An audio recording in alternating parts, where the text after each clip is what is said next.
Okay. Okay, hello, good afternoon, everybody. This is Manolis Karambinis, Business Development Membership Director of Bioenergy Europe. We are happy to have quite a few people join us today for this webinar on the European pellet market situation and how they are affected by the whole energy crisis situation, which has led to some really peculiar situations for everybody involved. Today, the webinar is quite short, 1.5 hours. It will have two main parts. After a short introduction from myself about Bioenergy Europe and what we are doing, my colleague Jérémie Geelen will present the pellet statistical report that we have produced for 2022, and he will share some market insights from our latest data. And then we are going to have a short panel discussion with the three excellent speakers, panelists that you see on the screen. Before we start, some practicalities. If you can change your first name and last name on the Zoom platform so that we know who is asking questions. And if you have any technical issues, you can use the chat function, or you can email my colleague Francisco in the email address you see over here. During the Zoom, the microphone and the web camera for the participants will be off, but you can ask any questions you want in the Q&A function, and during the panel discussion, we will take some time to respond to it. Before we go to the pellet presentations proper, a few things about Bioenergy Europe. Bioenergy Europe is the common voice of the European bioenergy sector since 1990. It unites more than 40 national associations and 150 plus companies working in the sector. It is hosting the European Pellet Council, or EPC for short, network. It is involved in two quality and sustainability certification schemes, SURE related to the RED 2 requirement sustainability and EN Plus for the pellet quality. And we offer multiple services to our members, primarily, of course, the EU policy monitoring and influence, market data, visibility, networking, and other opportunities. You can see here in our photo, our nice team in Brussels. We are at the moment, I think, around 25 people working for Bioenergy Europe. And here you can see the logos of our members. As I said before, at the moment, we had around 208 members, national association, companies, and a few partners from the research and academic sector. A big part of our activities is our working groups. Working groups is a service that we provide to members only. Of course, we have a working group on the pellets, which is going to meet on the 2nd of March next year. But we also follow other market or policy files like domestic heating, agro-biomass, wood supply, competitiveness, sustainability. And one of our recent working groups is the one on carbon dioxide removals. This is a very hot topic for the whole bioenergy sector. I mentioned already briefly our statistical reports. The statistical reports that we are producing are the leading source of bioenergy statistics since 2007. And I have to mention that these are only exclusively available for our members. So if you want to find out more information about our statistical reports, I deeply encourage you to join Bioenergy Europe. And you will get a sneak peek of the pellet report in a while through the presentation of my colleague Jérémie. Our statistical reports are broken down into segments. I already mentioned the pellet one. And in early January 2023, we are going to be releasing our bioenergy landscape statistical report, which provides an overview of the bioenergy sector in Europe as a whole. I mentioned already the European Pellet Council. It is a network of Bioenergy Europe. It was created in 2010 and brings together the national pellet associations. We are at 18 members at the moment, and the European Pellet Council is managing the EN Plus fuel quality certification scheme. And of course, they are deeply involved in market information, networking, and promotion of the premium wood pellet sector. And now I will give the floor to my colleague Jérémie, who will give us an update on the pellet market situation. Thank you, Manolis. Wait just a second. I'm sharing the presentation.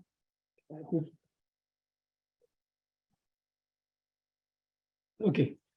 So hello, everyone. Thank you for joining us today for this pellet market update. Sorry for my voice. I've been sick for the past few days, but I hope that you'll be able to understand me properly here.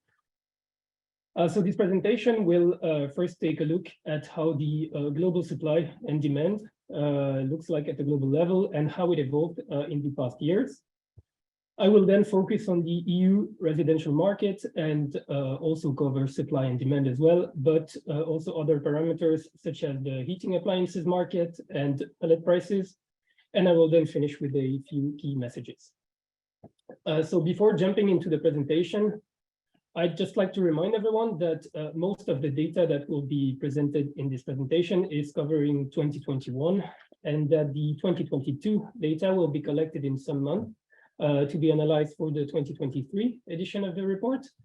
And therefore, you won't see the full effect of the current crisis on all of the data, but only in the price data that is most up to date. And secondly, as you'll see, some charts won't have numerical information on them for the simple reason that this is a service that we only provide to our members. And therefore, if you're interested in the data displayed, I suggest you consider joining Bioenergy Europe to receive a full version of the report, as my colleague Manolis just said. So now let's move on to the first part of the presentation that will provide a global overview of the pellet market. So this map represents supply and demand levels worldwide in 2020 and 2021. And I'm focusing now on the green bars representing the production levels. As you can see, there is an increase in production in every region worldwide from 2020 to 2021. The most notable increases in production occurred in North America and in the EU 27. The American growth is driven mainly by Canada, while the US stagnated in terms of production after witnessing a slight drop in production after 2019. The other Europe region that you can see also on the map, representing European countries outside of the European Union, might look weak here on the map in terms of production, but this is due to methodological reasons. Since we were unable to get data from Russia, Ukraine, and Belarus for 2021, those were also removed from the other Europe aggregate in 2020 as well, in order not to mess with the growth rates. If we take a look at the chart on the right, displaying the evolution of the global production, we see that the increase in production is not something new, and there's been a constant growth for the past 20 years. 2021 was quite an exceptional year for the pellet market, with a 7% growth in pellet production, bringing the global supply to around 41 million tons. When looking into detail at how global production is split among the different regions, we see that the EU 27 is producing around half of the world's pellets in 2021, followed by North America that is producing around a third. However, please note that North America is only composed of two countries, so Canada and the US, while the EU has, of course, 27 member states, so per country, North America produces much more than the average country in the EU. And also linked to what I explained earlier, the fact that we couldn't get data from Russia, Ukraine, and Belarus drastically reduced the size of the other Europe aggregate in terms of production. But I'll try to quantify this and provide more information in a few slides. If we now focus on the pellet production in the top three biggest producing countries, those being the US, Canada, and Germany, as you can see, they all followed a growing trend since 2017, which is the first year that's displayed on the chart. After a slight drop in production from 2019 to 2020, US production is starting to rise again and reached around 9.3 million tons in 2021. In terms of growth, from 2017 to 2021, US pellet production grew by around 18%.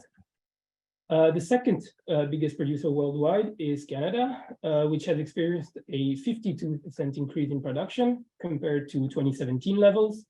And in 2021, Canada was producing nearly 4 million tons of pellets, mostly directed towards the European market, but like the US production. And finally, the last country to make up that top 3 is Germany, who followed a very similar trend to Canada, with an increase in production of nearly 50% compared to 2017 levels, bringing the 2021 pellet production in Germany to around 3.35 million tons. I previously mentioned the removals of the Russian, Belarusian, and Ukrainian pellet production from the data, even though the crisis hadn't started yet in 2021. With this slide, I wanted to highlight the importance of those 3 countries in terms of pellet production and what is to be expected in terms of potential missing volumes for 2022. And thus, I downloaded the pellet trading data from the United Nations website for 2021 with the corresponding EU27 importing countries. And when you sum it all up, a bit more than 3 million tons of pellets were imported from those 3 countries, with 68% coming from Russia, 18% from Belarus, and 14% from Ukraine. When comparing that to the consumption levels of 2021, it turns out that around 9 member states have at least 15% of their consumption coming from those countries. However, please note that this is purely theoretical and considers that the pellets imported are consumed in the importing countries, and thus ignores the fact that some countries are trading the imported pellets instead of using them internally. And as you can see on the table, 2 countries are particularly affected by the situation, namely Belgium and Denmark. Belgium imported nearly 400,000 tons, or around 34% of its consumption from those countries, and Denmark imported nearly 1.2 million tons, which also represents 34% of their consumption. If we go back to the same map I've shown previously, but now focusing on the orange bars, displaying the consumption levels in 2020 and 2021, we can see that demand is increasing as well worldwide, with the highest growth witnessed in the EU27 and the Asian market, mostly Korea and Japan, and for power generation. So the pie chart that is currently displayed on the left side of the slide displays the share of the global demand based on the region. And as you can see, the EU27 currently represents half of the global consumption, followed by the other Europe aggregate that is primarily influenced by the industrial consumption in the UK. And now if we take a look at the pie chart on the right, we can see that the demand at a global level is nearly evenly split between residential and commercial use on one side and industrial use on the other. But please, however, note here that this balance is not verified when you take every region independently. It's just at a global level, because some regions are purely industrial consumers, such as the Asian market, with much more industrial consumption, and the other Europe region as well, with the UK being the highest consumer worldwide. So I anticipated this slide a bit, but when looking at the top consuming countries worldwide, we can see that the UK still remains the biggest consumer, with nearly 10 million tons, 90% of which are directed towards industrial use. The UK is followed by Korea, with around 4 million tons of consumption, also largely driven by industrial demand. And we then have 4 countries with similar consumption levels, those being Denmark, Italy, the Netherlands, and Japan.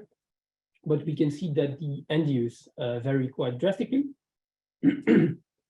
From 2020 to 2021, the largest absolute increases in consumption occurred in Japan, with more than 1 million additional tons, corresponding to 50% of relative increase.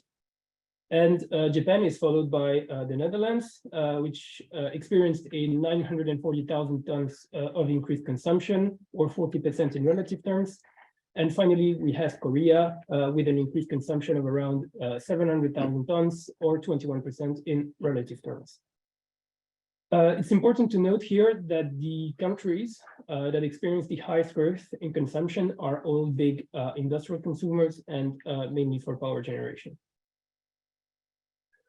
So this wraps up the overview, and I'd now like to move on to the second part of the presentation, which is a focus on the EU residential market. So this map here represents the total pellet consumption in European countries where data was available. The EU27 pellet consumption increased by 18% from 2020 to 2021, bringing the total amount of pellet consumed in the Union to 24.5 million tons approximately, while this number reaches 35.6 million tons when also including the other Europe aggregate, since the UK represents nearly 10 million tons of consumption. As I explained before, the biggest growth driver from 2020 to 2021 is industrial consumption. But that doesn't mean that residential and commercial pellet use are stagnating. So this chart here displays the growth in consumption for residential and commercial heat, excluding CHP. So from 2014 to 2020, residential consumption rose by 57%, while commercial consumption rose by 76%. In percentage points, that represents around a 9.5 percentage point increase per year for residential consumption and 12.6 percentage point increase per year in commercial consumption. But from 2020 to 2021, however, residential consumption rose by an impressive 18%, which is quite higher than the previous years, while commercial consumption still follows quite a similar trend and grew by 12.5% from 2020 to 2021. This growth in consumption is motivated by the exceptional year we just had in terms of sales of appliances. So on this chart, you can see the evolution of the annual sales of pellet stoves in the top 3 EU27 markets, namely France, Italy, and Spain. The trends are quite similar in those markets, meaning that they all had a quite disappointing 2020, where sales were below 2019 levels, mostly due probably to supply chain disruptions with COVID and also weather conditions. But from 2020 to 2021, France experienced a growth of 20% in annual sales of stoves, with around 30,000 additional sales, mostly motivated by support schemes. Italy saw an increase of 24% in the annual sales, with 33,000 additional units sold. And Spain saw a 44% increase, corresponding to 20,000 additional units sold. Since the stove market there is a bit less important in terms of absolute numbers compared to France and Italy. The market which experienced the largest growth is the residential boiler market, with a doubling in sales when summing up the top 3 countries in the EU. So the German market is following quite an impressive trend, starting already from 2019 to 2020. So in the last year, the annual sales of boilers grew by 51%, which corresponds to 20,000 additional units. Moving on to the Polish case, this is where the situation was the most impressive, to say the least, with a 425% relative increase from 2020 to 2021. Indeed, the annual sales were around 8 to 10,000 in 2019 and 2020, and jumped to a staggering 42,000 units sold in 2021, thanks to government incentives, such as the Cleaner program, for example, which promoted the replacement of old, inefficient coal boilers by biomass boilers, for example. And finally, to finish with this top 3, we find France, which has been growing steadily for the past years and experienced also an exceptional 2021 that led to 33,000 additional units sold. As I just explained, government incentives is one of the drivers for the growth of the pellet appliances market.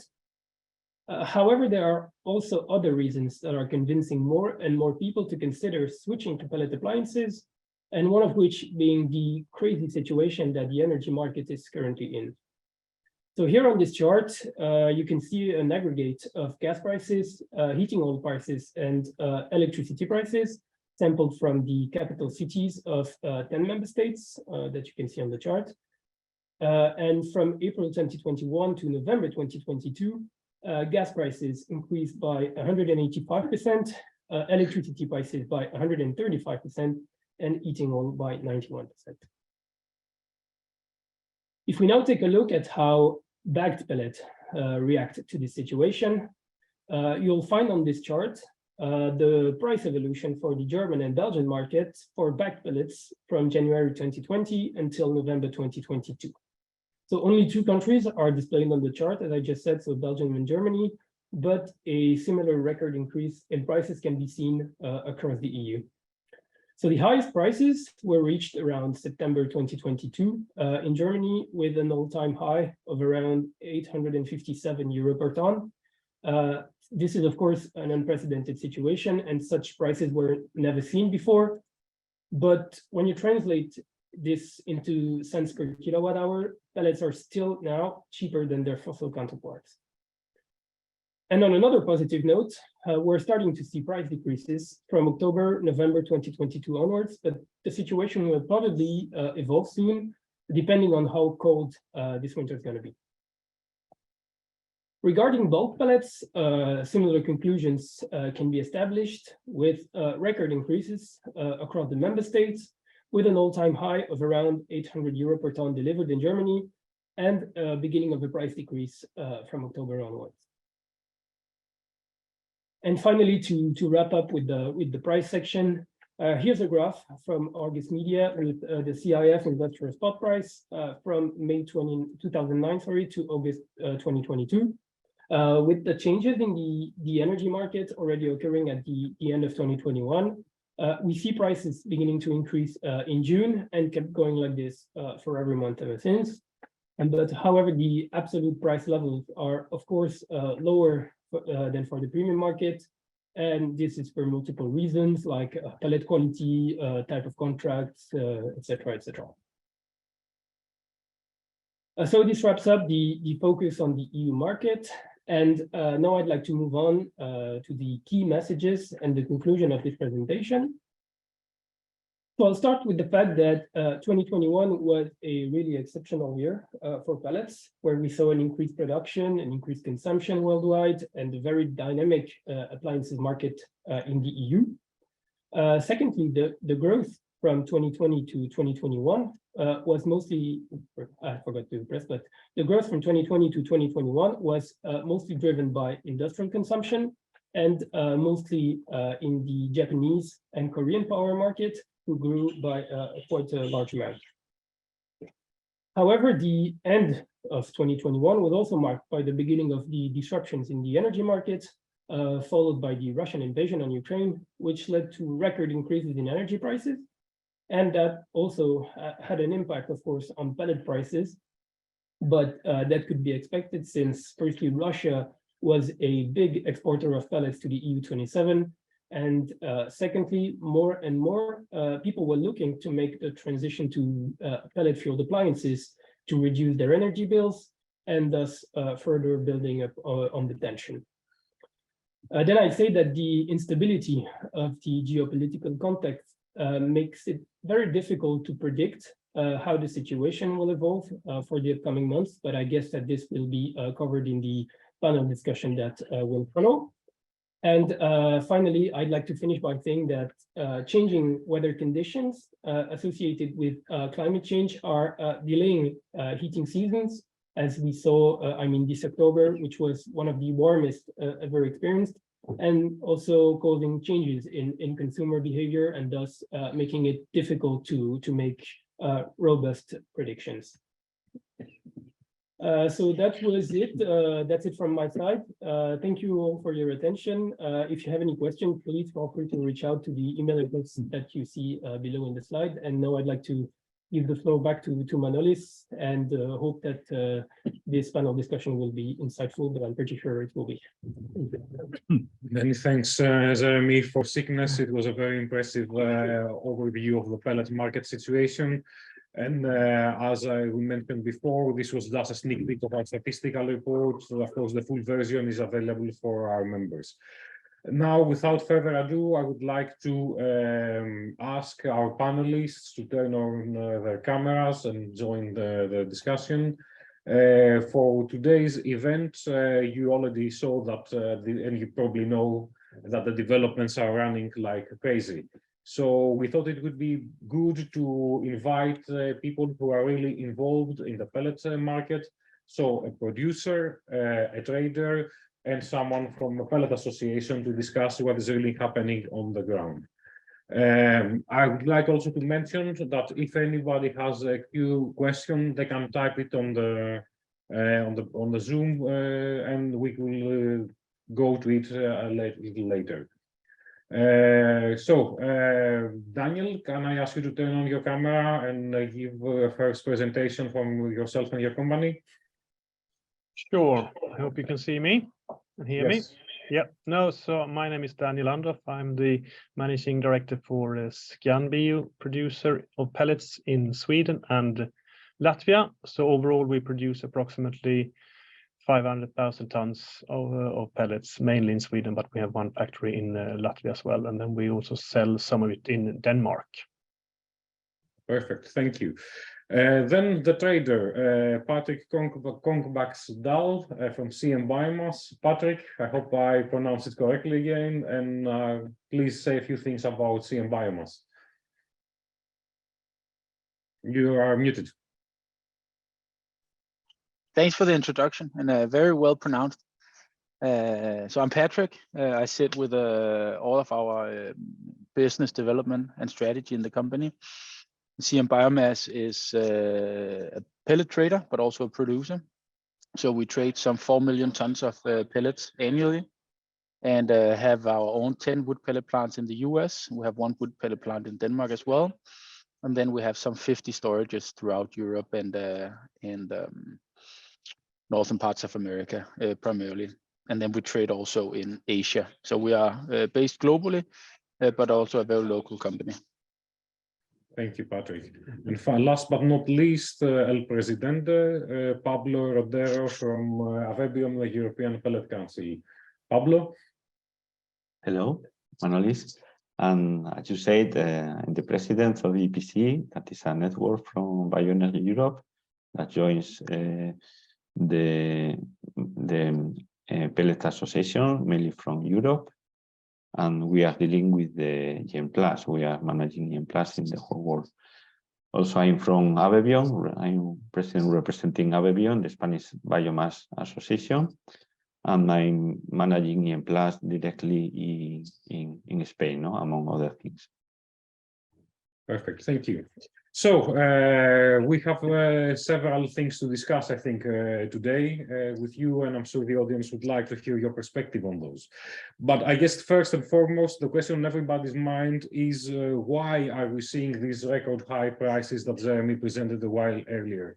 Many consumers are asking these questions. Is it an issue of a fundamental mismatch between supply and demand after the EU sanctions on Russia? Is it inflation and the rising production cost? Is it the consumers themselves that are affecting the situation, speculation, or anything else? I would like to start with Daniel, and then I will go in the order of the speakers as presented.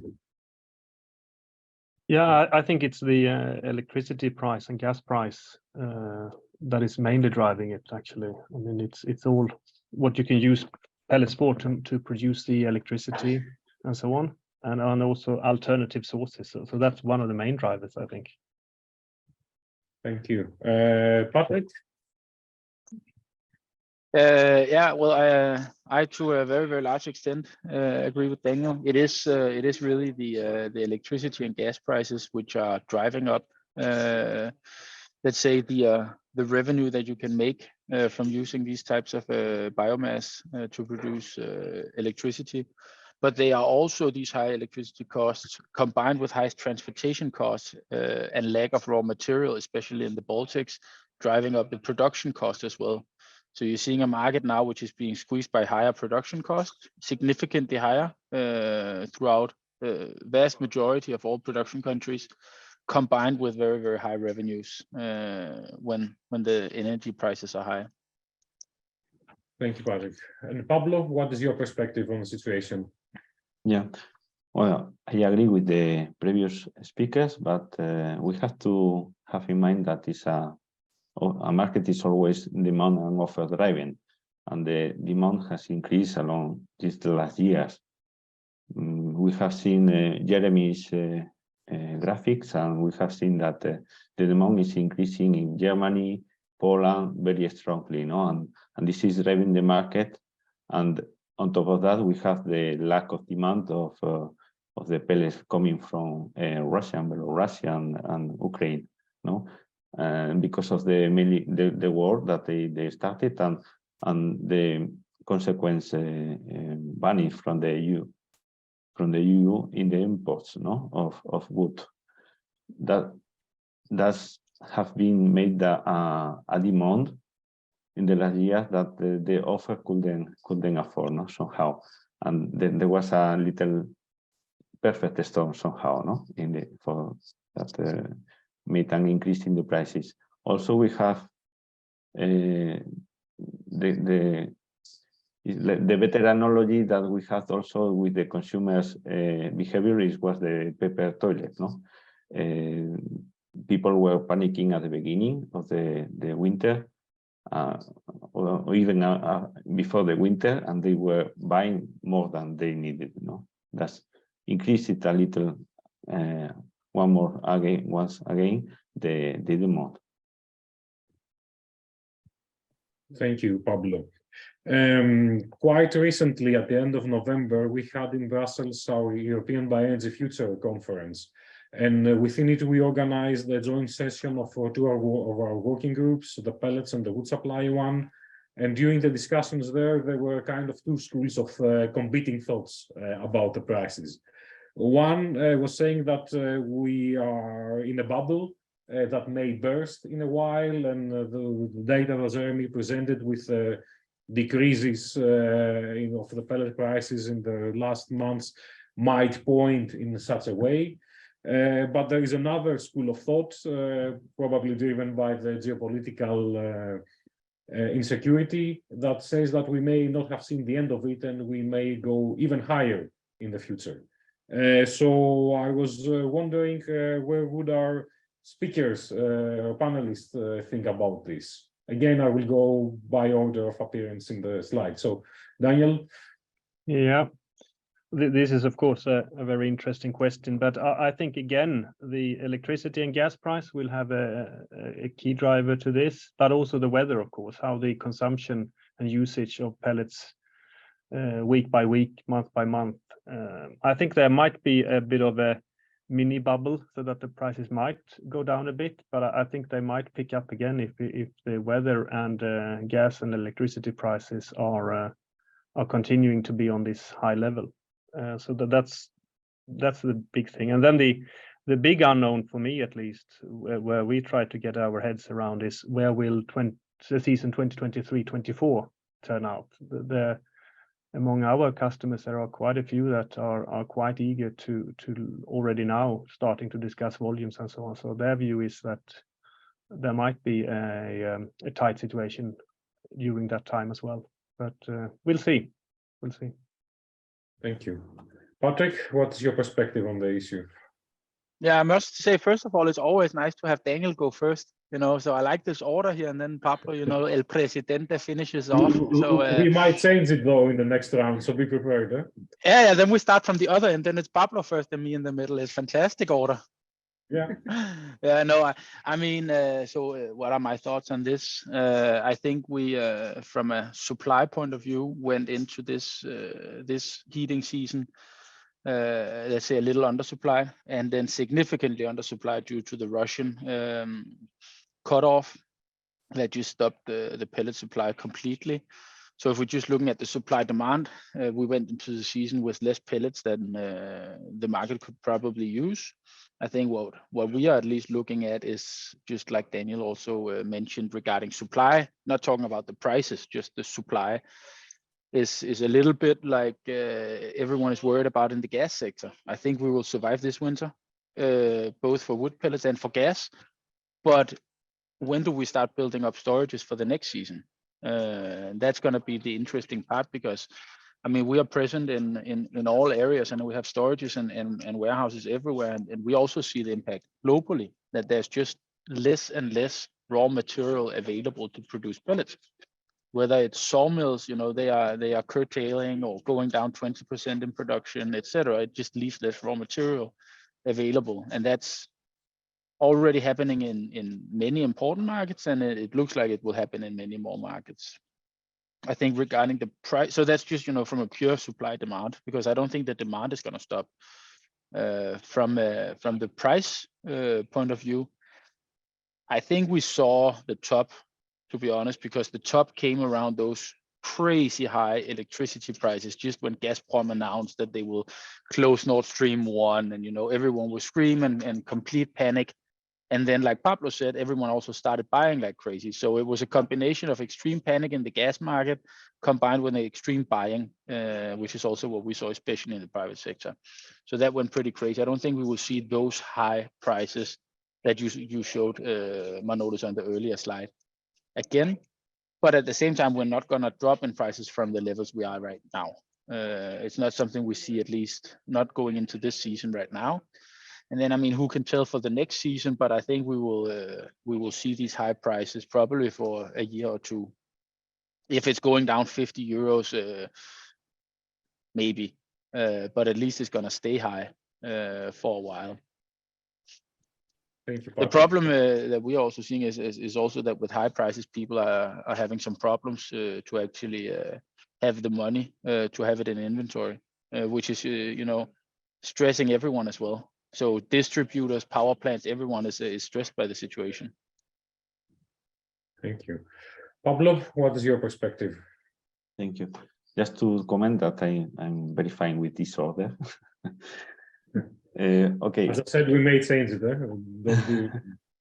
Okay, I think in the short term it will decrease. It's already decreasing a little, and that's, I think, is because of the decrease also of the demand, because we've seen that the consumers were panicking and they stored a lot, and probably also because of the high price they buy less.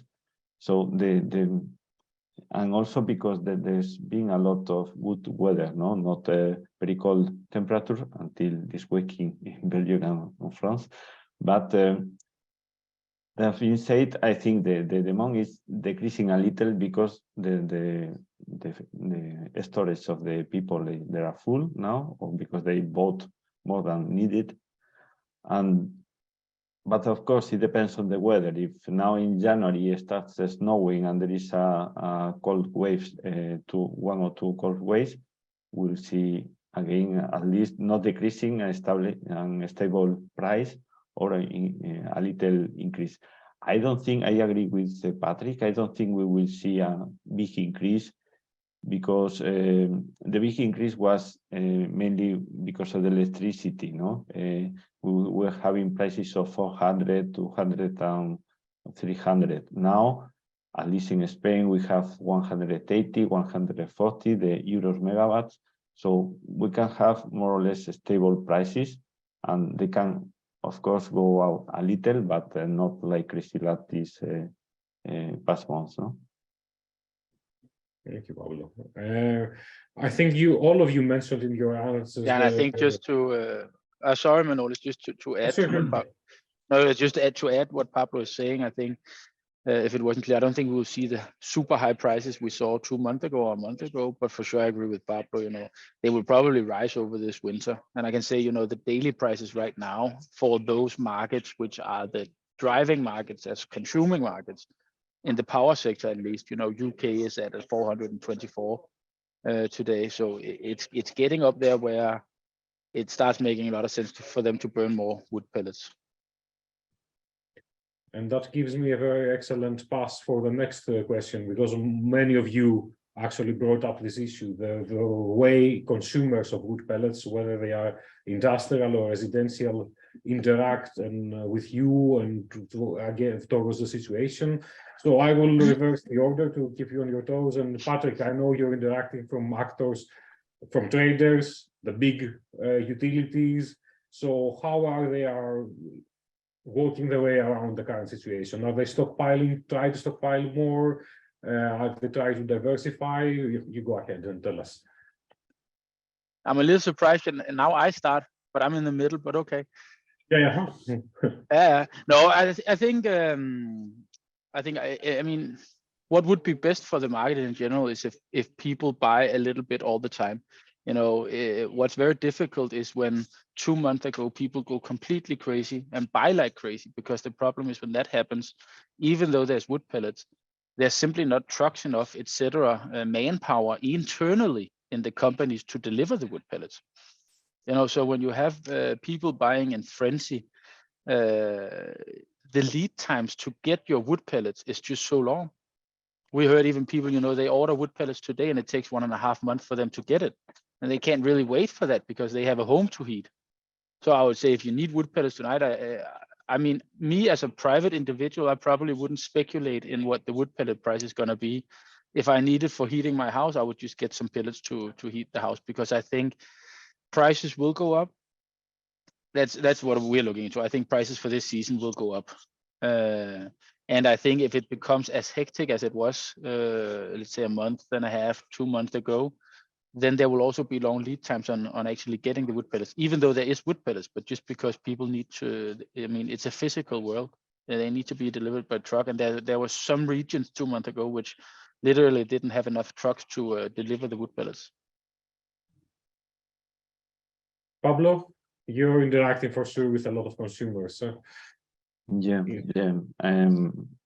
I think we have seen that the consumers, the final consumers, the domestic, they have been accumulating. So I think this is not like Patrick was saying, it's not a good idea, because it's probably that they can change very quickly the prices, and what is making this behavior is to increase the prices. We need to buy what we need. This is the advice we have been giving in the association, at least in Spain, to buy what they need, not to make a bubble.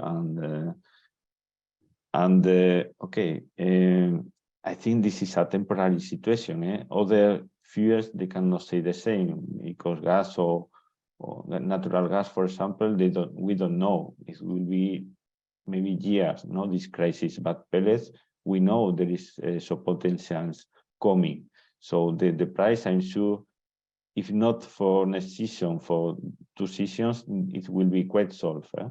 I'm very positive that the prices in a couple of years will be solved because of the big potentials coming, in the capacity, and big increase in the capacity. So I think we have to conscious and a little the people, saying that they have to make a responsible consumption. Also to calculate, and it is an advice not only for pellets, for gas. For example, we have to not put the home at 25 degrees and being in shorts and t-shirt. We have to put the minimum we are comfortable and with a pool, and we have to make because we are in the middle of an energy crisis, and I'm not talking only about pellets.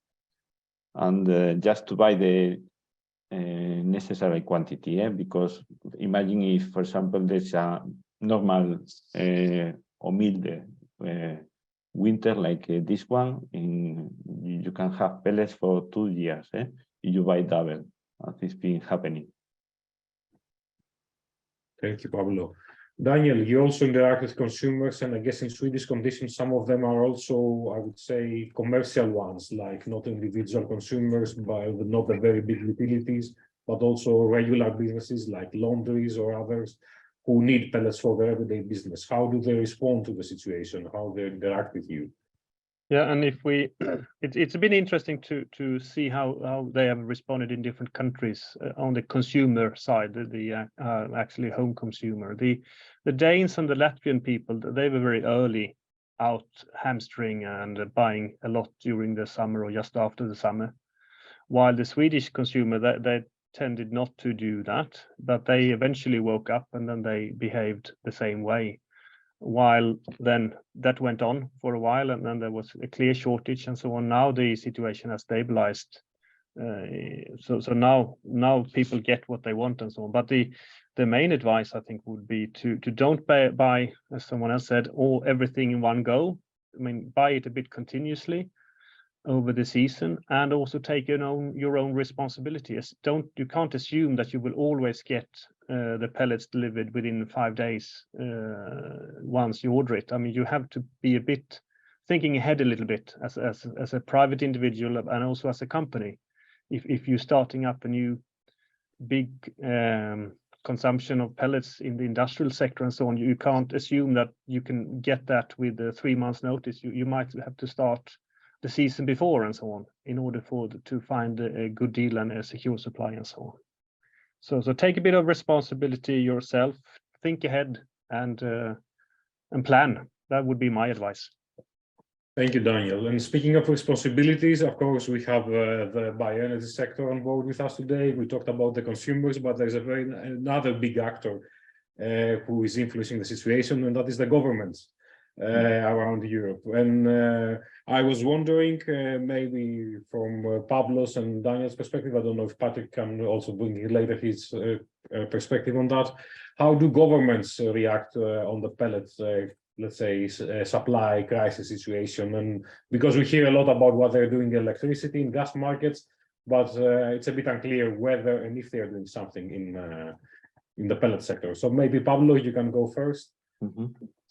Okay, in Spain, we were lucky enough to take the same wave of the natural gas, because they were willing to decrease the VAT from 21, I think, to 5%. And yeah, we profit the moment, and they included in the same decree the decrease of the VAT for pellets. No, it's until 31st of December theoretically, but I guess they will extend it until the end of the winter, meaning 31st of March or something like that. No, but it hasn't been announced yet by the government. It will be in the next day, I hope. Okay. Daniel, any perspectives from Sweden, possibly Denmark, that you can offer? Yeah, Sweden, the Swedish governments or so on, they haven't done anything really. I've been in contact with the authorities, but they haven't really done much. The Latvian one, where we also are present, have done quite a bit. They've introduced a subsidy scheme and so on with the capped price within certain limits and so on. And then the Danish equivalent have been quite active, but I think I hand that over to Patrick because I guess he's more up to date on that. But we have had meetings with them as well, and they've really been trying to understand what is going on in the market and so on in a much more proactive way than the Swedish equivalent. Do you confirm, Patrick, that this is the case? And yeah, in Denmark they are very, very active. I would love to see some more initiatives and actions from them, but they are very active in understanding the situation. We've had multiple calls with the what's it called in English, the Energy Association in Denmark, talking about the supply and demand into Denmark. What can be done? Can we increase production? What if we use different types of raw material? What if the government subsidize some of it?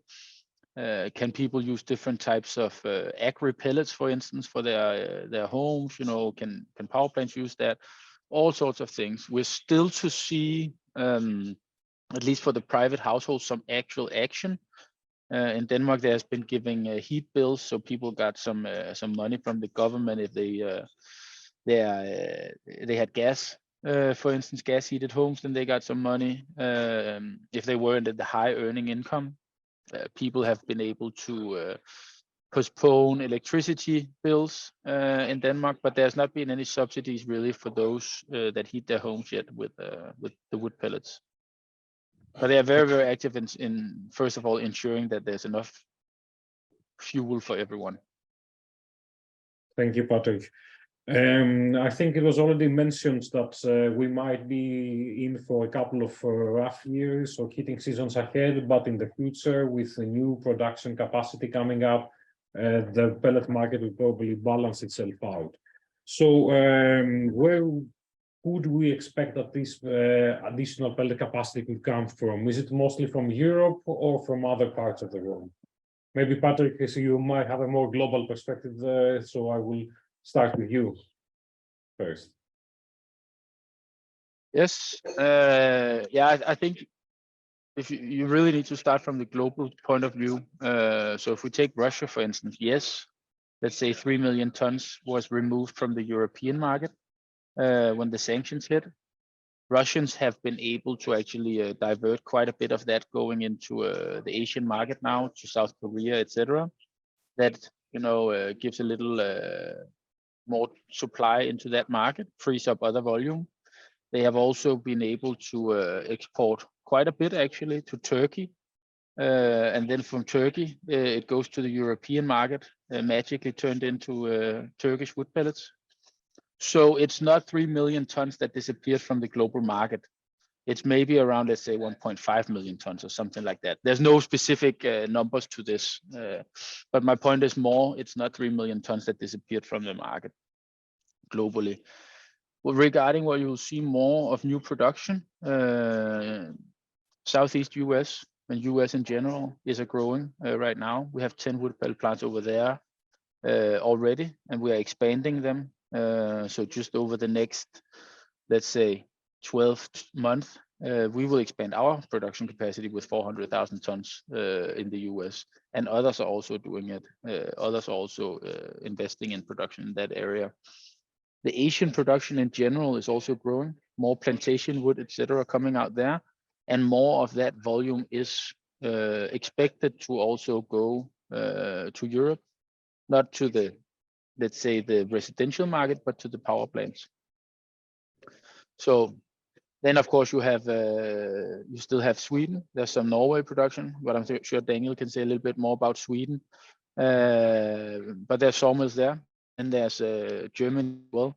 So there's probably going to be a little bit from everywhere, with US and Asia driving a lot of the new supply. And I think Europe as a whole will also, if you look at all countries combined, they still have potential. Thank you, Patrick. Daniel, will you confirm that we can still expect more pellets coming out of Scandinavia? Yes, I mean, when we look at what has been announced and what are the rumors and so on, we foresee some 150 to 200,000 tons of new capacity coming on stream for the next 3 years or so, or within the next 3 years. And of course, everyone is running as much as possible right now with the constraints coming from the raw material side of things. So, yep, I agree. And Pablo, should we expect more from Spain, maybe from Latin America even? Okay, I will give you also some data from Europe, because, you know, as you know, EPC is joining the association, and we have some data from Austria, for example, that they have 11 projects coming between 23 and 24. From France, we can expect 1 million by the end of 24. Germany, also we heard that there is like 800,000 tons by the end of 23. And in Spain, of course, will be an increase in the offer. We have heard about 2 or 3 projects. One is almost done and it's quite big, but it's not will be in Spain. The market is made of medium, small, that they are serve more or less they are serving the domestic market. They are not exporting too much, except for the ones close to the border to France or to Italy. And from South America, of course, the market is starting to boom, mainly in Chile, and also Argentina and Brazil is they are working in increasing the offer. Globally, I think we can give a global capacity increasing for.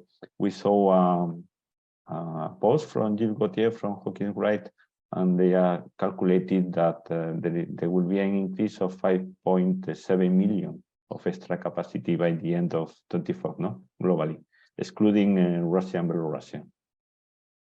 Okay, so good news for the end of 2024, but of course we have 2 more winters to survive. Exactly. That's why I said formally that in 2 years this crisis, at least for pellets, I'm not talking about gas or petrol, of course, but for pellets, I'm very positive that will be solved in 2 years. Okay, that's at least a positive message from someone. Thank you, Pablo, for this. I was wondering also with the current conditions and the current conditions, the market tightness we're seeing right now.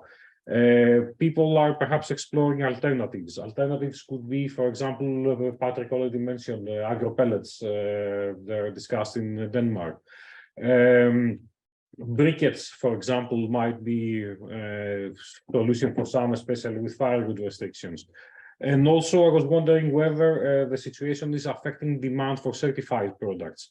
Of course, in Europe, the residential consumers generally go for EN+ pellets, for example, A1 pellets, but maybe they are under the situation they are willing to make some kind of discounts in quality. I don't know.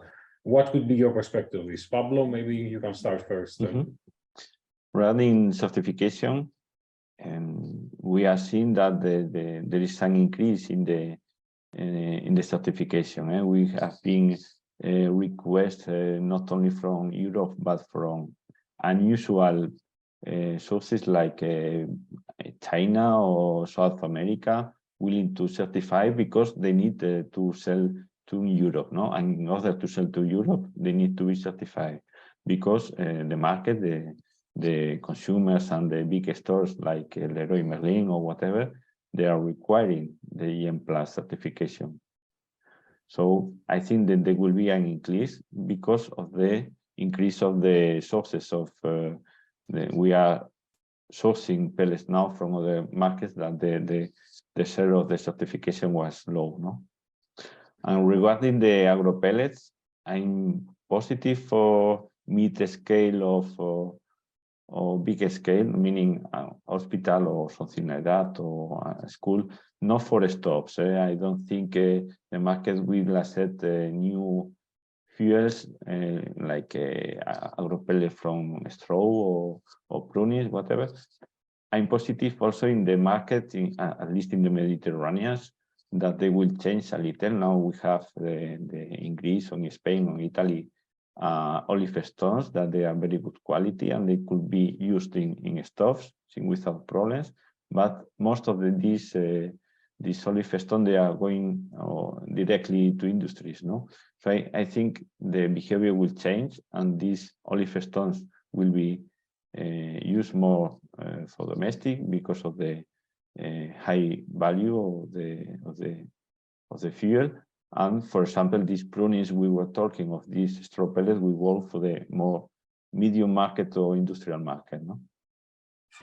But for Spain, at least I know it has not been an exceptional year for the olive sector, I think. Unlike Greece, where here it is a fantastic year, actually. We will buy the oil and the olive stone, of course, from Greece this year because there was an increase, a decrease of 50–70% of the olive required. No? Patrick, I know you're trading for sure also agro pellets and other things in the agro business. So, what are you seeing now at the moment? Is there an increased demand for these products? Absolutely. No, we see an increased demand from many looking into it. I think it's to be divided into maybe 3 markets. The residential market can't just use whatever for their private household boilers and stoves. They need to use a certain quality. They need to not have too many fines in the product, etc. We have been bagging sunflower husk pellets, for instance, and sold them, and that works for the private households. But you can't just put whatever into those stoves. It's not everything that works. Then you have the next sector, let's say the process industry, which is everything from dairy companies to magnesite companies and sugar companies. They are all looking into various type of agri products. Some have boilers who are very flexible, used to burn pet coke or coal or whatever, and they are very, very eagerly looking into it now with the higher coal prices, higher CO2 prices, and just because there's also a natural pressure from them on going green. They all look into wood first, and then they of course want to optimize due to pricing reasons. And then you have the industrial market, power plants and CHPs. Not talking necessarily about the mid-scale, but you know the big players in the market. They are of course looking into it. They would like to. They used to burn a lot of sunflower husk pellets, for instance. They don't anymore. It comes from Russia. A lot of it. There's also from other sources that we are sourcing from, which is not Russian. But they would like to. But they have some quality requirements when it comes to fines again, etc. So now you're back to the residential market, which also has some quality requirements. But they are very much looking into it, and we trade quite a bit of many different types to many different types of customers. Thank you, Patrick. And Daniel, I imagine that agro-biomass is not really your thing, but perhaps you can shed some light on the certification issues. Are the consumers willing to put some water in the wine when it comes to fuel quality, or they still insist on getting the premium products they had in the past? I think that when the situation was at its peak, so to speak, then I think they bought everything that they could get their hands on, irrespectively of certification and almost quality as well, as long as it did burn reasonably well. But it's more. I mean, it is coming back a bit now to making sure that you do get a bit of better quality and so on. There's also been quite a lot of discussions about the Russian pellets coming in via other countries and so on, and I think that's been quite a flow into Europe as well. At least that's what we hear. While that's how the consumer market behaves, but then the other call it more industrial or heating plants and so on, they've been more restrictive, and they tend to keep to the specifications they have and certifications that they have in their contracts and so on. So it's a little bit different behaviors between the two groups there. Thank you, Daniel. Apart from the market, there is also another thing that is influencing markets, maybe on the the development of the sector in the long term, especially is the policy in Brussels. And in Brussels, the main issue for the bioenergy sector, I see also a question in the chat about this, is the discussion on primary woody biomass, its inclusion, potential inclusion in RED 3, and how it would affect the bioenergy markets. So I was wondering if that, from your perspective, as market actors, do you see this as a problematic element for the future development of the market, or are we coming to a situation where in 2 years nobody will invest in those pellet plants because they are fearing that there will be a ban in the use of wood on the EU policies? Daniel, I will come back to you because I know that many people in Sweden are not very happy about this issue. Okay, yeah, now you're right there. Now we see that as a risk, of course, that the competition for the raw material gets higher, and thereby we get access to less residual flows of biomass. It all depends on how this finally will be agreed and decided, of course, but with the current proposals and what we hear currently, then I think that there will be a run for the bioenergy, so to speak, which is then not classified as the stuff that is classified as a residual product rather than a wood product. That's what I mean. So it will be a change to the market, which then will spill over to us as well, even though we are already now only using residual volumes of coming out of the sawmills and so on. Thank you, Daniel. Pablo? Yeah, there is a risk because if the RED 3 passes like it is now in this moment, agreed by the parliament, but not yet the definitive one, there will be certain raw materials that will be forbidden. Meaning the pellets, they are mainly from either a secondary biomass coming from the raw sawdust or wood chip from the sawmills. That is secondary biomass. We won't have problem with that.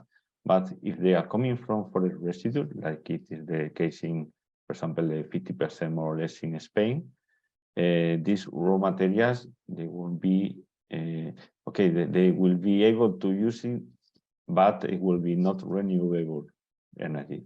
So it's a very big problem, no? I'm positive and we are optimistic that this won't be accepted like that, the RED 3. We are now in the discussion in the dialogue phase, so the last phase of the RED 3. And we know, or we heard that most of the countries of the Council, they are against this definition of the primary good biomass, meaning that it won't be accepted like that. It's not. So we are still optimistic, but of course there is still a risk that partially the raw material we are using now in Europe, it will be banned, not somehow, because of course the price will be increased because there is less raw material, and there won't be any support for that, and it won't be renewable energy.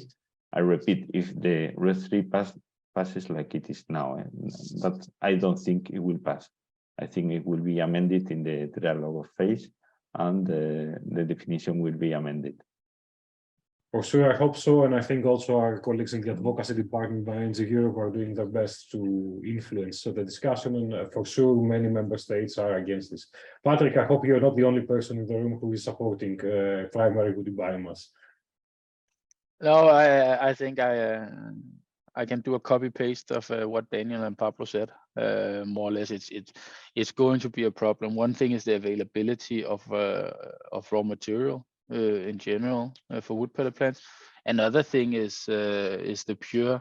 How do you actually run a forest? I mean, I know I'm sure Daniel can talk about forests for a million years, but it's part of normal rotation that you go in and you thin the forest. You know, you need to have the wood that you actually use for sawmills needs to be nice and healthy and have room to grow. So you have to thin over the years. What happens to the economy of forestry if you all of a sudden remove like an outlet for millions of tons of these thinnings? Wood pulp can't take all of it, you know. I think it'll have some consequences which has not been thought through in EU, I must say. If I may add, Manoli. Sure. I think the one of the main reasons from the Commission and from the Parliament, mostly for the Parliament, for making this primary good definition is to protect the forest. But as you know, in Mediterranean countries, if the RED 3 passes like it is now, it is the opposite, because now we have every summer fires in the forest because there is too much biomass. No, they are not enough removed the fuels from the forest, and I'm talking the fuels as the biomass grow below the trees and the dead trees and the small trees, that there is too much density, and this is at the end removing these trees, small trees, dead trees, that they are too much density in the forest. They are making too much density. It is good for them, for the health of the forest.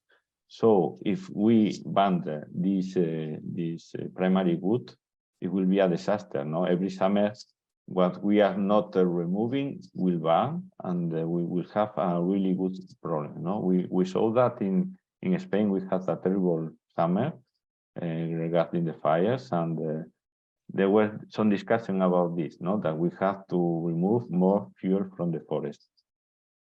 As a fellow Mediterranean, I wholeheartedly agree with this statement, I have to say. I see a very interesting question in the chat that I will expand a bit. We mentioned before the governmental interference in the markets, or non-interference in some cases, but we have already seen in some countries that with, let's say, consumers at risk, maybe there will be some kind of export ban on pellets. Which of course would make the situation even more complicated. Is there something you have heard that could be a potential solution, in quotes, for some governments? And I will expand it also with another question. At the moment, we have a very big net exporter of pellets in the USA with minimum, I would say, domestic consumption. However, the market news that we are hearing from their side is that there are new projects, for example, for SAF production, pellets for process industries, and so on. And I'm wondering whether this might also in the future affect the pellet markets in, of course, totally different ways than the Russian situation, but also creating some kind of supply constraints. Patrick, maybe you can go first here. Yes. I think maybe we start with the SAF industry. It's definitely a market approaching us right now. And they are talking about the demand for significant volumes, both in the US, but for sure also in Europe. They tend to want to place these SAF refineries close to existing refineries at existing ports. So that means anyway where you can actually import and export. So that is definitely going to have an impact on the future demand for wood pellets as a whole. Their technologies can also use agri pellets. But with everything like they're doing, it's project finance, so they need some reliable source that they can buy on long-term contracts. So they will all start.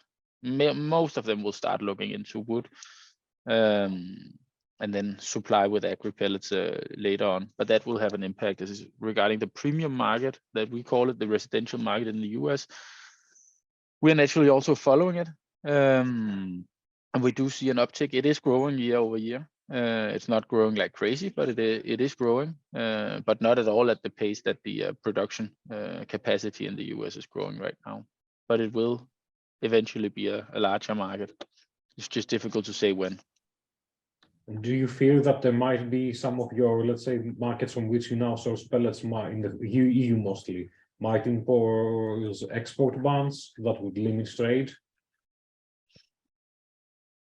We've seen that happening in firewood, I would say, in some countries. Yeah. Some might do it, but it's not. We're not overly concerned, let's say, for the global market about export bans on wood pellets. There might be some local places where it happens for a period of time, but I don't think that will be a global scenario that we're going to see. Thank you, Patrick. Pablo, are you fearing something that might happen in Spain, for example? No, I'm not. I think we are, at least in Spain, it's very difficult to close the market to Spain. You have to have in mind that pellet facilities in Spain, there are more 75 or something like that. So at least the government makes something that I don't believe, and we cannot. It's illegal. Our main customers, they are France and Italy. We are selling like 100,000 tons.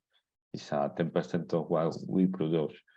So it is illegal to do so. We are buying from Portugal, and we cannot do anything against that, and it's fine. We are in a common market, and we are selling to our neighbors, so it's more or less a local market. And I don't think within the EU it's possible to do that. It's illegal. And regarding other countries, like I think it's quite difficult not to make a tax or something like that for a product that is not so. Yeah, I don't see it coming. Okay, thank you. Daniel, any perspectives from your side? No, I haven't heard anything about any export bans or anything. So no.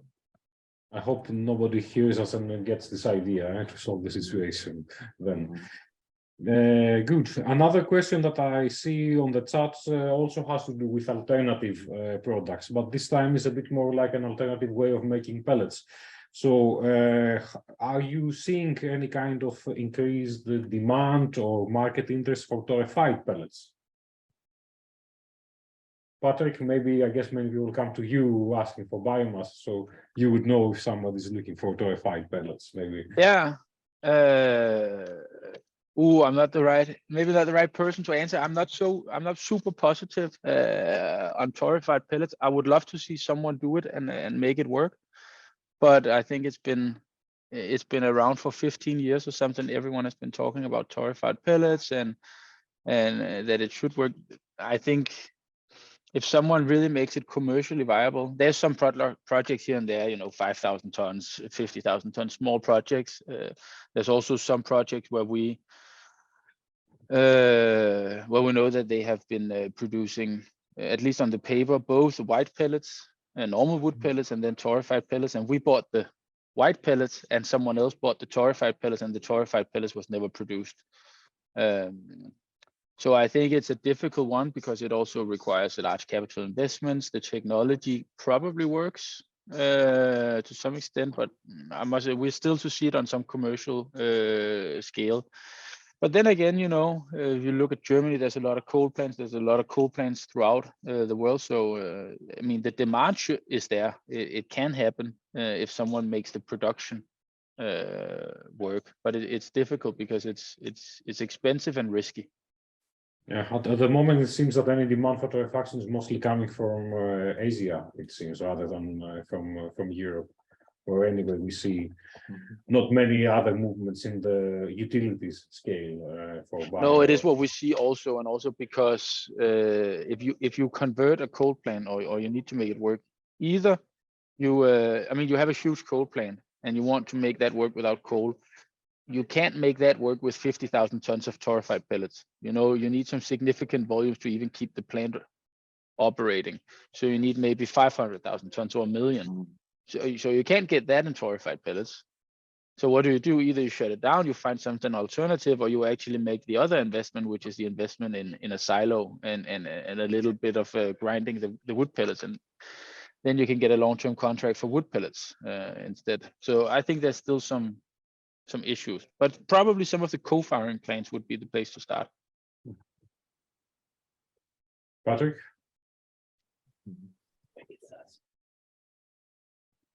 Yeah, Daniel here, yeah? Is it us? Yeah. Because it's blocked. Should I go next?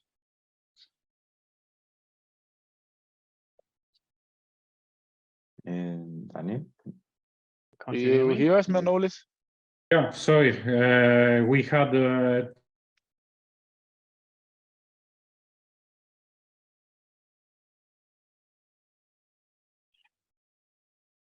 Hello? I think we lost Manolis. Yeah, I think so too. Yeah, but Daniel, I think you can go. Yeah, I go. Yeah, no. So I think maybe the black pellets or the torrefied pellet is maybe for some more specialized applications and so on. Maybe not for the huge CHPs and so on. For the time being, at least. Mm-hmm. Yeah, I basically agree. And I don't think black pellets are for domestic for the reason we have told before, with the quality is not good enough.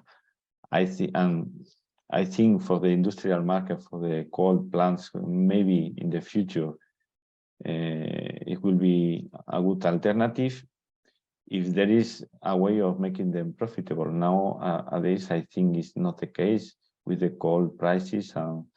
But if we are going to have a ban on coal, or for example, I think we can see the first plants using black pellets, no? But it's difficult because now there are very few commercial projects. I think there is one in Portugal starting to make black pellets, and it's not enough, as I think was Patrick saying, it's not enough quantity to feed a coal plant. No, we need a lot of more fuel to run a coal station. So I think for now it technically can be done, but because of the prices and the market, it's difficult yet. And if, just to add a little bit to that, Pablo, I think also what we have heard is for the, let's say, the process industries, there's some that require extremely high temperatures, 2000 degrees, steel industry, stuff like that. I think they are looking into doing some torrefaction or similar technologies at their plants, so they can actually buy normal raw material, but they will torrefy because they need those high calorific value products. But I don't think they are so big. It's probably a little risky for them to rely on some third party doing the torrefaction. They will probably rely on someone supplying them with the raw material, and then they do the torrefaction.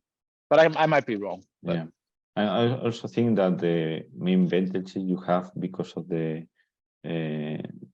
torrefactions against the black pellet against wet pellet is the increase of the power, no, the calorific power, and also that they are hydrophobic. But I think because of the price in the production, the price increase, I don't think it's worthy enough to change, not to make the movement to black pellets.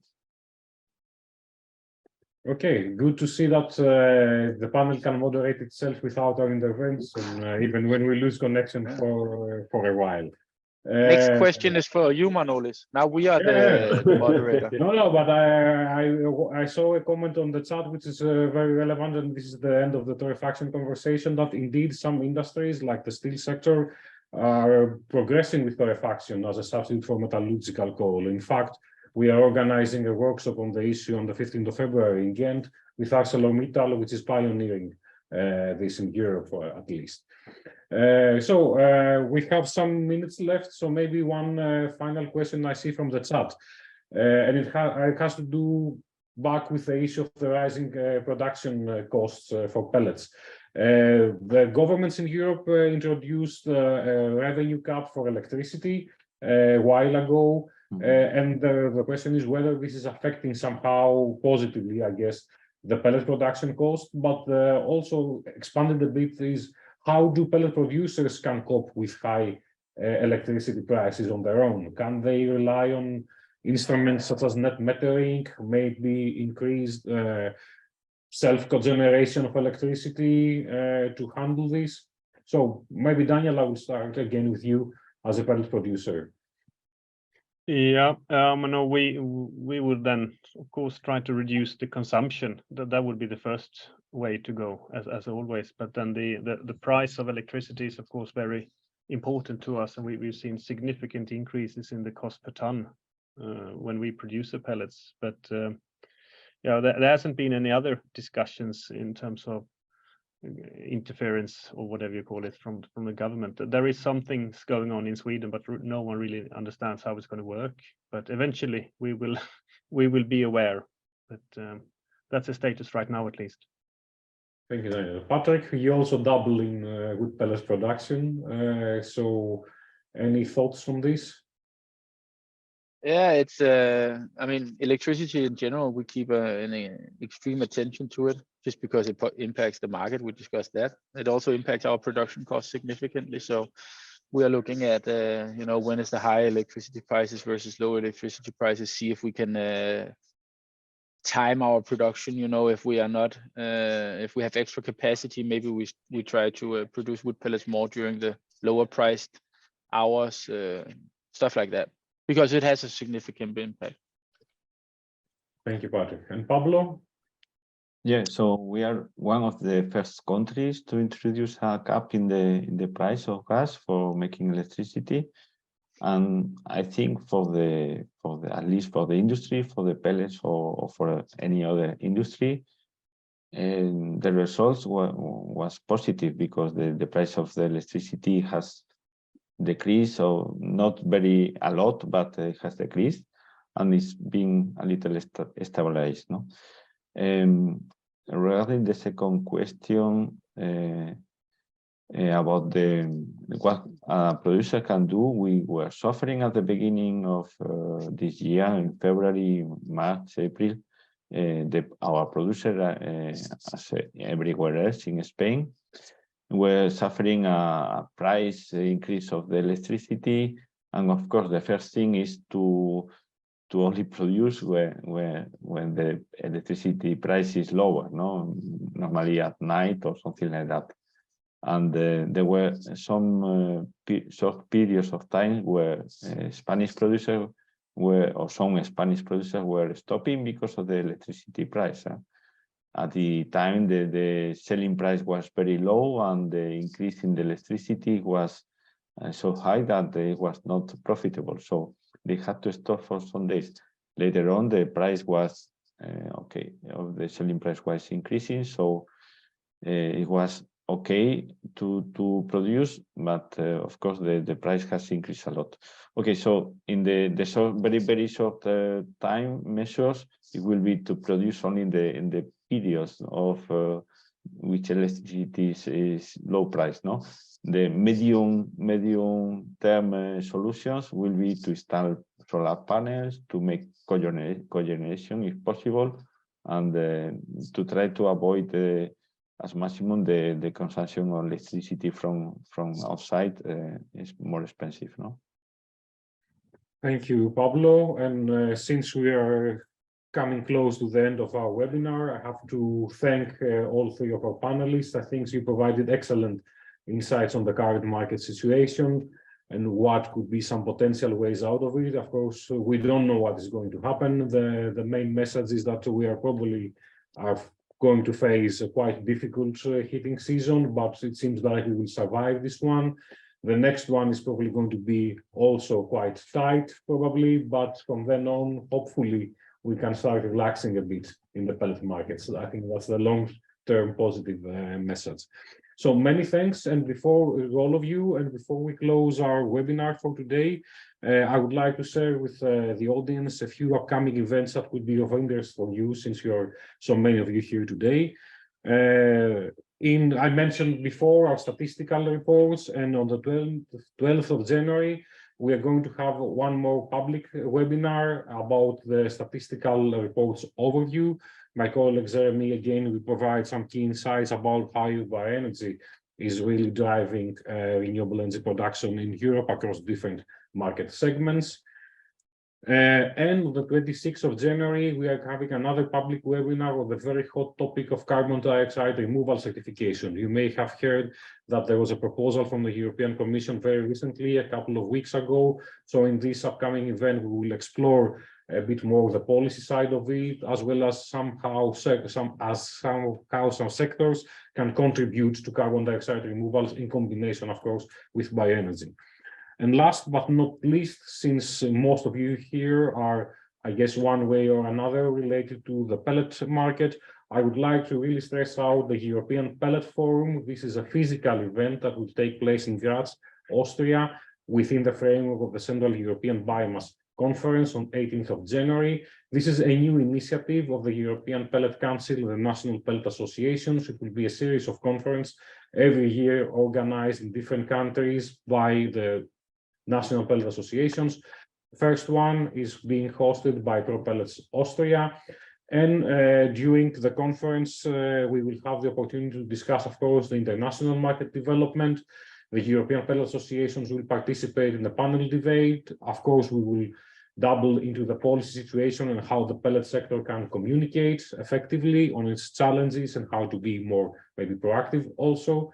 We will hear from the industry perspective, the stove producers, the boiler manufacturers, the pellet equipment producer manufacturers, and finally, from the science, how the pellet appliances, for example, are moving closer and closer to almost zero emissions. And of course, there will be multiple networking opportunities for those who are active in the sector. If you would like to find out more, you can visit the website over there and register. As for our own events, please visit Bioenergy Europe website where all the information is there. So I would like to close the meeting by once again thanking all the panelists, Patrick, who is still on the screen, Daniel, Pablo, and of course, the audience. We had more than 100 people, I think, at some point listening to us today, which really shows there is an interest on the topic. If we didn't answer any of your questions, then so really apologies for that, and feel free to reach us out for further information. Thank you all, and I wish you, I guess, a happy holiday season.